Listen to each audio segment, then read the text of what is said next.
Ito naman guys, yung research vessel ng China ay pumapasok sa ating exclusive economic zone. Pumapasok na. Wala po bang aksyon ang Philippine Coast Guard? Sapat ba ito upang itaboy mo lamang na pumapasok ka sa may karagatan at sakop pa ng exclusive economic zone na ilang milya lang ang layo mula sa dalampasigan?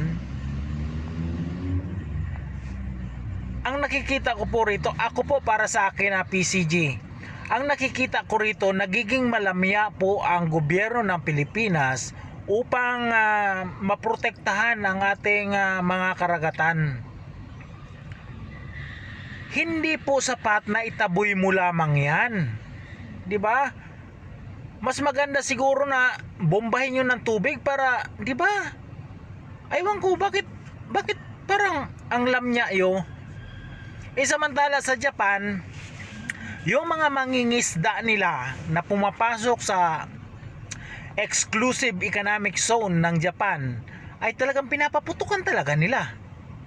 Hindi lang basta-basta nire-radio challenge. Pinapaputukan talaga nila. 'Di ba? Panoorin natin. Ang na-detect sa Batanes, ang naturang research vessel halos 5 araw na umanong nasa bahagi ng Batanes, si Velcus.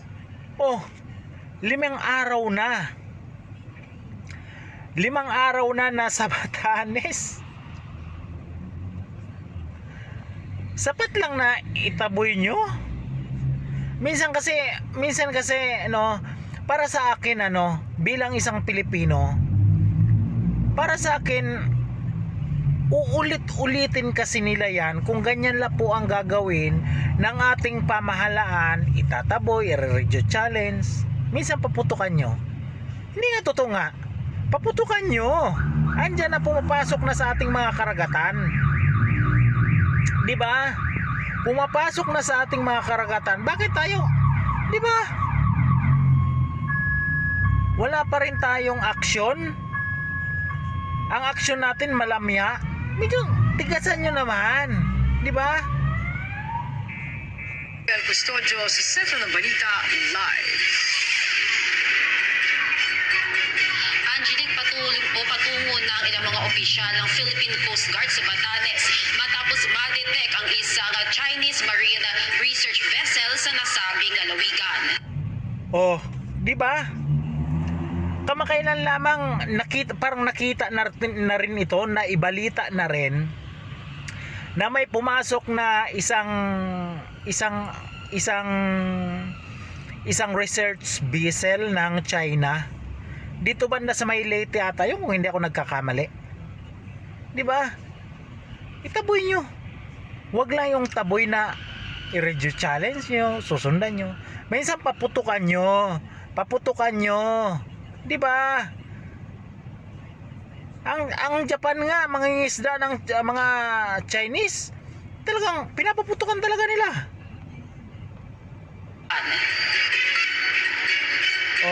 Ito ang larawan ng Chinese Marine Research Vessel na na-detect ng dark vessel detection ng Canadian government. Ipinakita ng PCG ang nakaka-detect pa rito, ang masaklap, ay ang Canadian. Diyos ko. Alam nyo, napakarami ng pera ng Pilipinas para makabili ng mga pang-detect na mga pumapasok sa ating mga exclusive economic zone. Ito lang sa yung budget ng 2025, ilang trilyon po yan na nakalista po dyan na wala namang paggagamitan, no? Walang nakalagay kung saan gagamitin yung pondo. Bakit hindi nyo ilagay dyan sa Armed Forces of the Philippines? Bakit kailangan mga blanco pa? Na kailangan natin yan. Tingnan mo yan, nakadetect nito ay Canadian pa. 'Di ba? Lagi na lang ba tayo aasa sa ibang bansa Lagi na lang ba tayong umasa sa kanila? Ayaw natin tumayo sa sarili nating mga paa? Di ba? Marami ang pera ang Pilipinas sa kasalukuyan. Ilang trilyon nga yan na nandyan sa 2025 budget na wala naman nakalagay kung saan gagamitin yung amount na blanco. Di ba? Kaya nga question sa Korte Suprema. Kung linaan nyo yan dyan sa pondo sa Armed Forces of the Philippines para mabili nila yung nararapat. Di ba? Yung pag-procure nila ng madalian sa sinakyan nila kay dating Pangulong Rodrigo Duterte. 'Di ba? Magkano po 'yun? Makakabili na po 'yun. Dadagdagan na lang. 'Di ba? Ang pare-pareho o magkakatugmang navigation pattern ng Chinese research vessel na Zhongshan Dasui. Halos 5 araw na ang nasabing vessel sa bahagi ng Itbayat, Batangas. Oh. 'Di ba? 5 araw na. Dapat pag may papasok pa lang, alam mo na.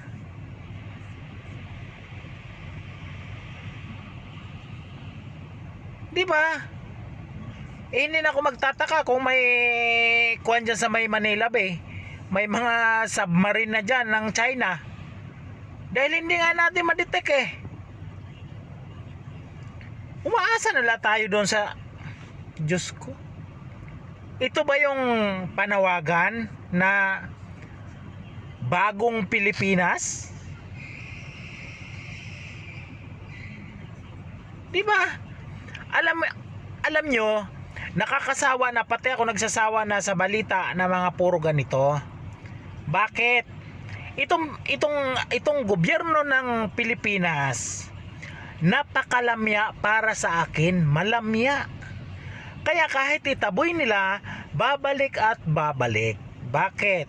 Minsan kasi lagyan nyo naman ng pangil para kagatin. Diba? Huwag lang yung basta nyo itaboy, radio challenge nyo lang. Aalis na. Ilang bisis na yan, napakarami na.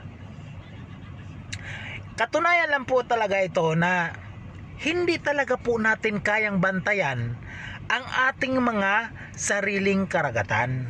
Totoo yan. Kasi kung kaya natin bantayan yan, pagpasok pa lang madedetect na natin. O kahit nandyan na nga tayo, kaya nga hinaharas tayo. Hinaharas tayo dahil malamya nga po yung action natin. Yang research vessel na yan, pagtaboy nyo, paputukan po nyo. O, hindi na uulit po yan.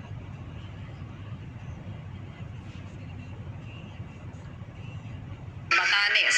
Magpapadala na ng aircraft ang PCG at may mandato na rin ang Coast Guard para sa patuloy na radio challenge. Samantala, patuloy na May mandato na naman yung Coast Guard para patuloy mag-radio challenge. Diyos ko, Maria Josep, ano ba nangyayari sa inyo? Yun lang po ba talaga ang magiging hakbang ng Pilipinas? Puro radio challenge na lang? Di ba? Paano nga nyo maprotektahan ang ating mga karagatan kung ganyan ang ginagawa nyo? Puro la radio challenge. Minsan imbitahin nyo. Or walang koordinasyon na pumasok sa ating exclusive economic zone, arestuhin nyo. Di ba? Para maimbestigahan. Di ba? Puro radio challenge. Nagsasawa na po mga sir ang taong bayan sa kakapanood ng balita ng ganyan. Alam mo, nagreklamo tong PCG, totoo lang. Dahil sa mga nagbablog regarding dyan sa West Philippine Sea, mga sir, para po sa akin, may mga freedom of speech naman tayo. Alam nyo po, hindi nyo mapipigilan ang mga ordinaryong tao na magsalita sa mga nakikita nila at naoobserbahan nila. Bilang Pilipino, no? Bilang Pilipino, gusto rin namin talaga makita yung may pangil na aksyon ng PCG. Dito kasi ang ginagawa nila puro lang radio challenge. Isipin ng China, isipin ng mga research base, hindi, ganyan naman lang yan, wala. Mga sir, pag pumapasok walang koordinasyon, pwede nyo na pong arestuhin. Di ba? Arestuhin nyo para maimbestigahan kung anong ginagawa dyan nila. Di ba? Panghihimasok na yan sa teritoryo ng Pilipinas eh. Madalas na nilang ginagawa yan eh.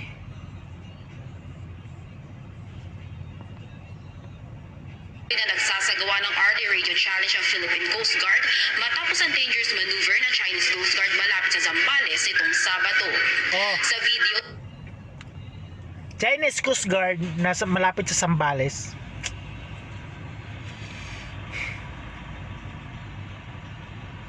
Di ba mga sir, nasa exclusive economic zone na natin. Tapos ngayon puro tayo reklamo. Reklamo tayo ng reklamo na pumapasok na. Ang ginagawa naman lang natin, tayo pa nahaharas sa ating sariling exclusive economic zone. Bakit po? Bakit po tayo ang hinaharas? Na nandyan na po nga sa ating teritoryo. Pumapasok na eh.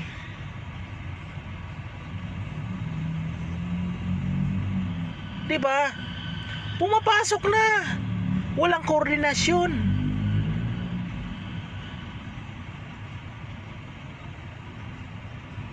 Ano ba? Pwede nyo na arestuhin po yan.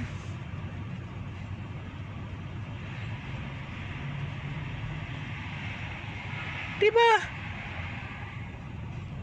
Puro lang tayo radio challenge. Wala nga po nangyayari mga sir sa radio challenge. Kailangan po may pangil. Kaya ginaganyan tayo dahil malamya po ang Pilipinas sa pag-implement ng ating mga karapatan o sabihin na natin batas. Pwede ka na arestuhin dyan eh. Pumasok ka, wala kang pahintulot. Anong ginagawa mo rito? Pwede mo nang imbestigahan. Diba?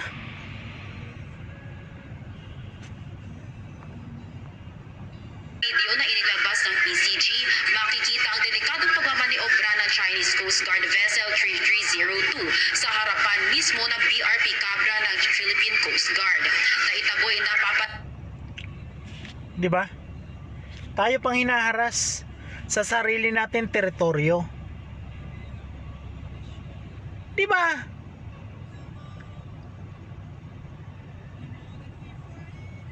Anong ginagawa? Anong aksyon?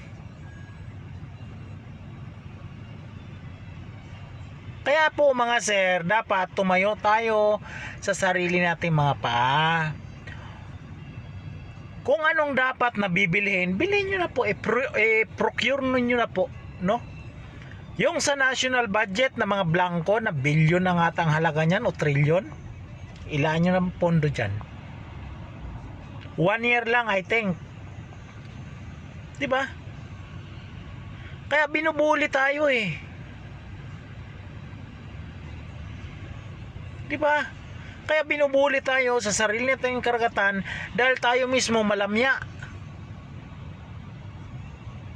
Kaya ako nagtataka, pati yung mga kababayan natin na mga ordinaryong Pilipino, nagtataka. Ginaganyan tayo sa sarili nating katubigan, sa sarili nating teritoryo. Diba? Anong hakbang? Radio challenge, itaboy. Paulit-ulit nilang ginagawa. Pwede nyo nang arestuhin. Diba? Pumapasok. Pumapasok sa sarili nating teritoryo na walang koordinasyon. Di ba? Arestuhin nyo. Para maimbestigahan kung anong ginagawa nila dyan na hindi naman nila yung teritoryo.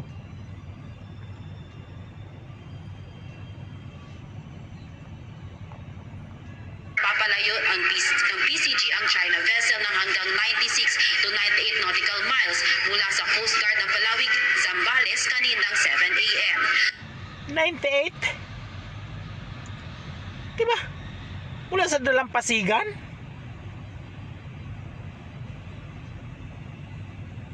Diba?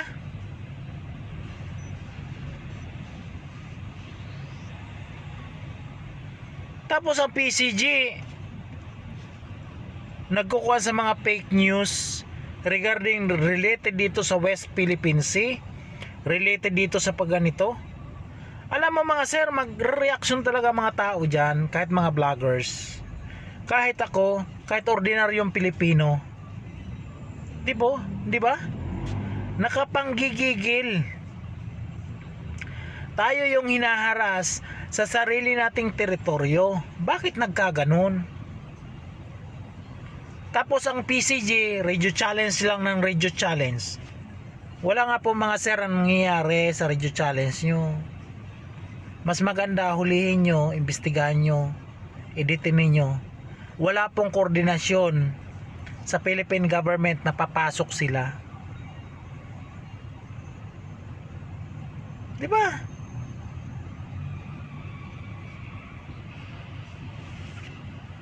Eh, naghanap kayo ng espiya, mamaya yan, nagmamapping na yan.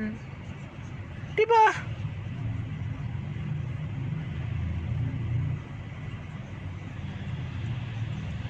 Minamapping na nila kung, di ba? May mga possible. Dinabag ng barko ng CCG ang Convention on the International Regulations for Preventing Collisions at Sea, kung saan pirmado rin ito ng China. Oh. Alam nyo pala na may linalabag. Kahit sa batas ng Pilipinas may linalabag, arestuhin nyo. Kahit po saan yan, pag wala kang koordinasyon, hindi ka pwedeng pumasok ng mga bansa na may bansa. Lalo na malapit sa kanilang teritoryo na. Coastal line. Yan, malapit na sa coastal line natin. Diba?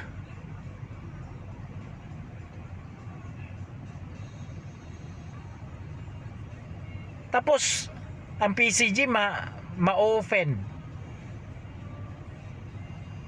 sa mga sinasabi ng mga Pilipino o mga iilang Pilipino. Ma-open po talaga kayo. Bakit? Wala po kayong ngipin. Hindi nga kaya itaboy. Itataboy nyo, kayo pangharasin. Anong gagawin nyo? Arestuhin nyo. Diba?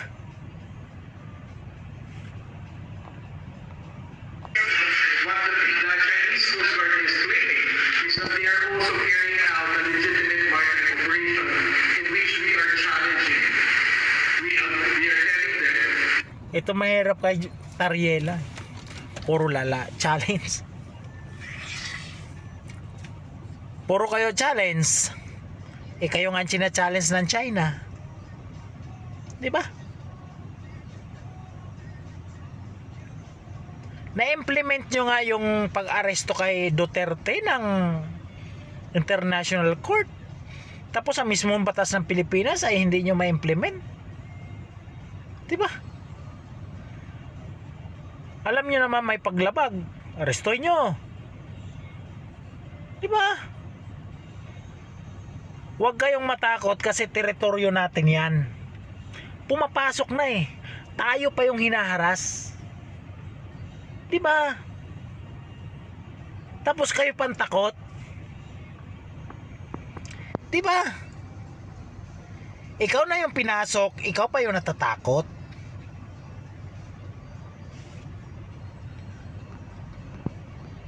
That they do not possess any legal authority to claim such operation. We have to to do this in order for the international community to be aware that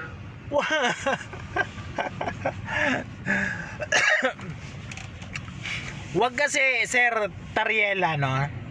Wag kasi magparadaldal. Wag magparadaldal. Kung ano nakalagay sa batas ng Pilipinas at international law, implement nyo. Wag kayo matakot. Wag po tayo matakot. Bakit tayo matatakot? Sarili na nating exclusive economic zone, nandyan pa sila. Tapos tayo pa natatakot. Diba? Tayo pa yung natatakot.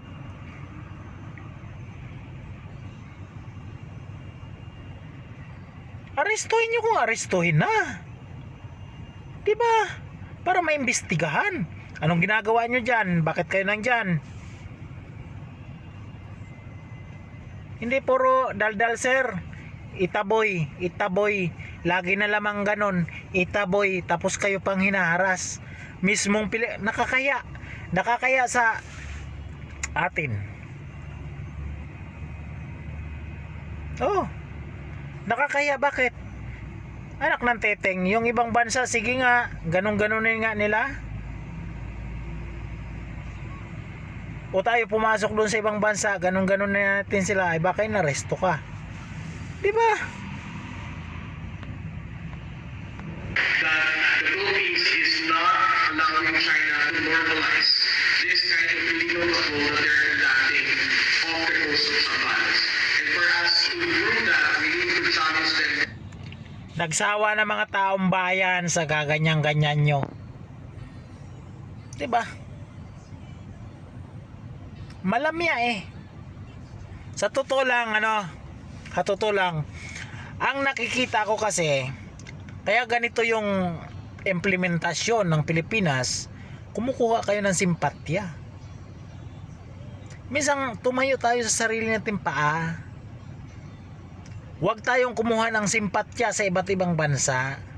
Tapos tayo, daldal tayo ng daldal, hindi na nga natin kayang protektahan. Kuha nyo? Kasi kung kaya natin protektahan ang ating mga karagatan, wala sanang makakapasok dyan. Tapos ngayon, sa sarili nating karagatan, may pumapasok, tapos mga PCG pa, Philippine Coast Guard pa yung hinaharas. Diba? Nasa karagatan na natin, sarili natin teritoryo, tayo pang hinaharas. Ay hindi na ho tayo magtataka kung bukas makalawa, sipahin na lang tayo rito sa ating sa lupa. O umalis na kayo dyan. Parang ganun eh. Diba? Sa karagatan ganyan na nangyayari eh. Paano pag di ba? Magmurmuring ka na lang, alis kami kanina. Di ba? Huwag tayo kasing malamya. Di ba? Malamya kasi tayo eh. Puro radio challenge. Yun ba talaga? Puro lang ganun? Tapos sasabihin ng PCG, kaya natin protektahan ang ating mga karagatan. Para naman tayo yung pinagluloko. Alam nyo guys, no? Kung kaya natin protektahan ang ating karagatan, hindi sana mangyayari na andyan mismo sa teritoryo natin tayong hinaras. Isa lang po ang kahulugan yan. Hindi natin kaya. Kaya lang natin mag-radio challenge. Alam mo yan sila, no? Pag nakatikim yan, hindi na uulit yan. Ganon yun. No? Arestuhin nyo. Diba? Para maimbestigahan. Na pumapasok sila na wala namang koordinasyon.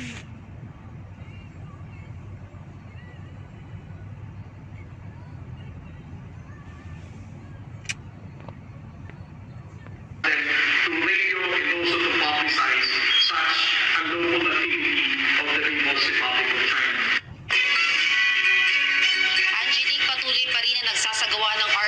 challenge ang Philippine Coast Guard. Alam nyo, kahit magpatuloy kayo dyan, mag-radio challenge, ganun la talagang kaya natin. Aminin na natin yan.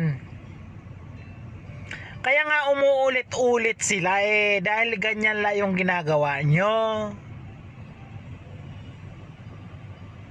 Kahit magdamag kayo dyan na mag-radio challenge, ganun pa rin yan. May taboy nyo ngayon, babalik bukas. Tataboy nyo naman ba? Patikimin nyo ng ngipin. Kagatin nyo din minsan. Diba? Wag. Coast Guard dahil sa unauthorized patrolling ng China Coast Guard. Balik sa iyo, Oh. Diba? Sila na nagsabi na unauthorized patrolling ng China Coast Guard. Diyos ko. Tapos kayo, diba? Sumasakit ang ulo ko sa inyo, PCG.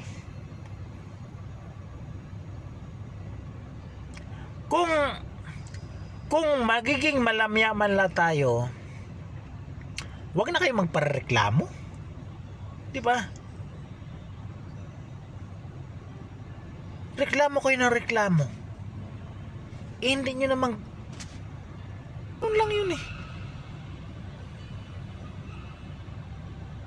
Yan authorized patrolling ng China Coast Guard.